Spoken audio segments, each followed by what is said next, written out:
आज हम बात करेंगे, देखिएगा, बहुत ही इंपॉर्टेंट टॉपिक जो मंडे को आपके काम आएगा। अब आप देखते हैं सबसे बड़ा देखिएगा दिक्कत क्या हुई कि यूएस और ईरान रुकने का नाम नहीं ले रहा है और यूएस अब डील करना ही नहीं चाह रहा है। वो कह रहा है न्यूक्लियर छोड़ो, चूंकि आपको पता है ईरान पे अब प्रेशर वो बना ले गया है। वो जो स्ट्रेट ऑफ हॉर्मुज को ब्लॉक करा है, वो चीज बहुत ही ज्यादा किफायती देखिएगा इस समय यूएस के लिए हो रही है। पूरे इंटरनेशनल मार्केट के लिए तो वो खराब है, लेकिन अगर आप कहोगे तो देखिएगा यूएस के पॉइंट ऑफ व्यू से, अपनी बात मनवाने के पॉइंट ऑफ व्यू से ईरान के लिए बहुत अच्छी बात है। और वॉर की बात है तो इसलिए मार्केट आज गिर गए। लेकिन मंडे को आपको पता है 1 मई को छुट्टी है, 2 मई को छुट्टी है, 3 मई को छुट्टी है, 1, 2, 3 मई को छुट्टी है। अब आप देख लो खुद ही। तो अगर 3 मई तक छुट्टी है तो आप ये समझ लो 4 मई को क्या है ये जानना जरूरी है। तो 4 मई को जब आप मॉर्निंग में 8 बजे उठोगे तो काउंटिंग स्टार्ट हो जाएगी 5 स्टेट के इलेक्शन के रिजल्ट की। और 9:15 पे हमारा मार्केट खुलता है। तो इस टाइम तक मल्टीपल रुझान आ जाते हैं कि कौन बढ़त बना रहा है। बीजेपी बढ़त बना रही है या देखिएगा टीएमसी या अदर स्टेट्स में अपोजिशन पार्टीज।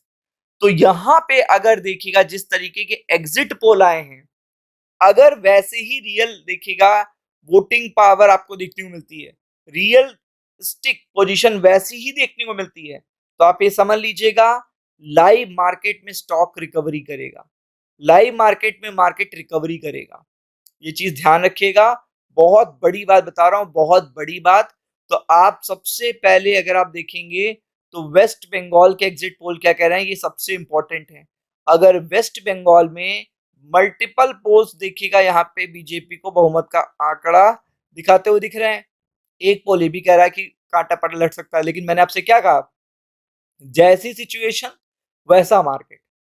एग्जिट पोल के जैसे रिजल्ट अगर देखिएगा रियल में 4 मई को देखने को मिल गए तो आप समझिएगा कि फिर वहां से मार्केट रिकवर होने लगेगा। तो इसके लिए आपको तैयार रहना, क्योंकि आपको पता पहले ही चल जाएगा 8:30 बजे, 9 बजे तक, 9:15 बजे तक पिक्चर थोड़ी सी क्लियर होना शुरू हो जाएगी। तो ये तो वेस्ट बंगाल की बात होगी। अब इसके साथ आसाम की बात करते हैं। तो आसाम में तो क्लियर मैंडेट है, मतलब आसाम में तो एनडीए आ ही रही है। आसाम में आप ये कह सकते हो बीजेपी आ ही रही है, इसमें कोई डाउट नहीं है। चूंकि आस पास भी नहीं है कांग्रेस, कांग्रेस चाहे भी ले तो आस पास नहीं है, और इतना बड़ा पलट फेर नहीं होता, उलट फेर इतना होता ही नहीं है। तो ये तो एक पॉजिटिव अपडेट है। मतलब वेस्ट बंगाल अभी देखिएगा क्वेश्चन मार्क में ही मैं कहूंगा, लेकिन आसाम में देखिएगा क्लियरिटी है। और अगर आपको स्टॉक मार्केट को पॉजिटिव देखिएगा, पंपिंग चाहिए, तो बीजेपी 5 में से जब देखिएगा कम से कम 3 स्टेट जीतेगी। मतलब बहुमत का आंकड़ा, जैसे 5 स्टेट में इलेक्शन होते हैं तो 3 में देखिएगा बीजेपी जब जब जीती है तब मार्केट ने बड़ा रिस्पांस दिया है। तो आप देख सकते हो आसाम जीत रहे हैं पूरी तरीके से, आप देख सकते हो यहाँ पे। फिर आगे बढ़ते हैं, सेकंड एक स्टेट ये पौंडीचेरी। पौंडीचेरी में बीजेपी की पहले से गवर्नमेंट थी, और अभी भी अगर आप देखेंगे पौंडीचेरी में तो एनडीए का काफी अच्छा पकड़ है। और यहाँ पे मैक्सिमम पोल कह रहे हैं कि फिर से एनडीए आ जाएगी। और पहली बात तो एक केंद्र शासित प्रदेश है, तो यहाँ के लोग जानते हैं कि यहाँ का विकास तभी हो सकता है जब देखिएगा रूलिंग पार्टी जो सेंटर में पार्टी है वही पार्टी रहे। मतलब वही पार्टी अगर हमारे स्टेट में रहे, ज्यादा सीटें नहीं है, 30 सीटें हैं, मेजोरिटी का मार्क भी 16 के आसपास है। तो ऐसे में जो अदर खिचड़ी है, ये खिचड़ी है जो, वो खिचड़ी ना होके एनडीए यहाँ पे देखिएगा फिर से रिपीट होने के चांसेस हैं। और अगर रिपीट होती है तो ये सेकंड स्टेट हो जाएगा। मतलब पौंडीचेरी और असम में बीजेपी की सरकार की संभावनाएं मंडे को हो सकती हैं। अब सबसे इंपॉर्टेंट क्या है जो आपको पता होना चाहिए, आगे देखते हैं। आगे देखते हैं तमिलनाडु। तमिलनाडु में देखिए अब क्या है गेम।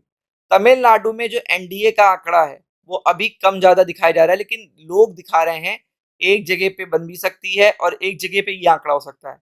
अगर बीजेपी 100 का आंकड़ा छू लेती है, एनडीए अगर छू लेती है तमिलनाडु में भी, तब भी चांसेस हैं, फिर से बता रहे हैं, तब भी चांसेस हैं एनडीए की सरकार बनने के लिए। अब कैसे, क्योंकि देखिएगा पहले कांटे की टक्कर होती थी डीएमके और देखिएगा एनडीए के बीच में। और डीएमके एक देखिएगा जिस पर्टिकुलर मेथोडोलॉजी की पार्टी है, वैसी मेथोडोलॉजी केवल डीएमके को वोट करती थी। बट इस बार टीवी की एक नई पार्टी आ गई है जो कि बहुत पॉपुलर पार्टी है, और ये पार्टी अगर देखिएगा 30 से 40 सीटें भी निकाल लेती है, तो वो वोटर जो कटेगा वो डीएमके का कटेगा, ना कि एनडीए का। मतलब जो टीवीके है वो डीएमके के वोट ही काटेगी, तो डीएमके नीचे आ जाएगा, ये रूलिंग पार्टी थी। तो ऐसे में डीएमके नीचे आना, टीवीके का देखिएगा बढ़ना एनडीए के लिए बेनिफिशियल हो सकता है। तो यहाँ पे भी चांसेस बढ़ सकते हैं कि देखिएगा बीजेपी की सरकार बन जाए। तो ये कांटे का है, यहाँ पे पलटफेर हो सकता है, क्योंकि मुझे टीवीके का लग रहा है कि टीवीके 10-15 तक नहीं सीमित रहेगी, मतलब 40 सीट्स का मुझे अनुमान है, और वो चीज सीधा डीएमके को वार करेगी। तो एनडीए की चांसेस यहाँ पे हैं। फिर अगर आप देखेंगे तो इसके अलावा अगर आप देखेंगे तो वेस्ट बंगाल सबसे बड़ा गेम चेंजर होगा। वेस्ट बंगाल में अगर शुरुआत में ही अगर 70-80 का आंकड़ा 100 का आंकड़ा देखिएगा पहले 1-2 घंटे में ही टच कर लेता है बीजेपी, तो आप समझ लीजिएगा स्टॉक मार्केट पूरी तरीके से चेंज हो जाएगा। बड़ा परिवर्तन आपको स्टॉक मार्केट में भी देखने को मिलेगा। तो ये 3 स्टेट काफी बड़े गेम चेंजर होंगे वनडे को, जो स्टॉक मार्केट में पॉजिटिव चीजें लाएंगे। Be prepared for it. Ram Ram.